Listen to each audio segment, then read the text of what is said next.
As I told you before, in listening section, the level of difficulty increases from section 2, 3, then to 4. So this is one of those difficult type of questions. It is matching type. In matching type, say for here for example, the question is, what does Jack tell his tutor about each of the following course options? The course options are given in 21 to 25. And what does he tell? That he will definitely do it, he may or may not do it, and or he won't do it. So you'll choose option A, B, or C in all of these course options 21, 22, 23, 24, 25. And the course options are media studies, women and power, culture and society, identity and popular culture, and introduction to culture theory. So when you listen to the audio and the speaker talks about these subjects, and you have to carefully listen whether he is saying that he should definitely do it, then mark option A. If he says he may or may not do it, then mark option B. And if he says he won't do it, then mark option C. So just listen to this audio and try to answer these questions. You will hear a communication studies student talking to his tutor about optional courses for the next semester. Come in.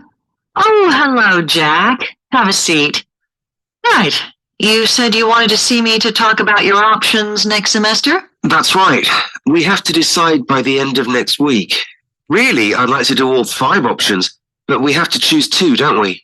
Yes, but the choice depends on your major to some extent. You're majoring in communication studies, aren't you? That's right. So, for example, the media studies option will cover quite a lot of the same area you did in the core module on mass communications this semester, the development of the media through the last 2 centuries in relation to political and social issues. Well, that was interesting, but I've decided I'd rather do something completely new. There's a women's studies option, isn't there? Yes, women and power.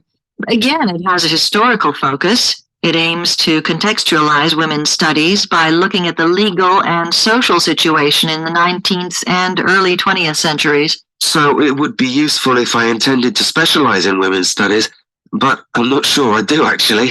Well, it might still be useful to give you an idea of the issues involved. It's taught by Dr. Steed. Oh, really? I'll sign up for that then. What about the option on culture and society?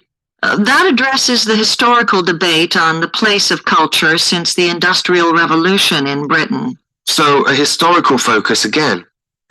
Do I get the message you're not so keen on history? Well, it's just that we seem to have done quite a lot this semester.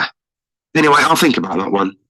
If you're interested in a course focusing on current issues, there's the option on identity and popular culture that approaches the subject through things like contemporary film, adverts, soap operas, and so on. That sounds interesting. Can you tell me who runs it? Well, it's normally Dr. Stevens, but he's on sabbatical next semester, so I'm not sure who will be running it. It should be decided by next week, though. Right. Well, I might wait until then to decide. And the last option is Introduction to Cultural Theory, isn't it? I'm quite interested in that too. I was talking to one of the second-year students, and she said it was really useful. It made a lot of things fall into place. Yes, but in fact, in your major, you'll have covered a lot of that already in Communications 102. So that might be less useful than some of the others. I'll forget about that one then. Now, while you're here, we could also discuss how you're getting on with your core module assignment.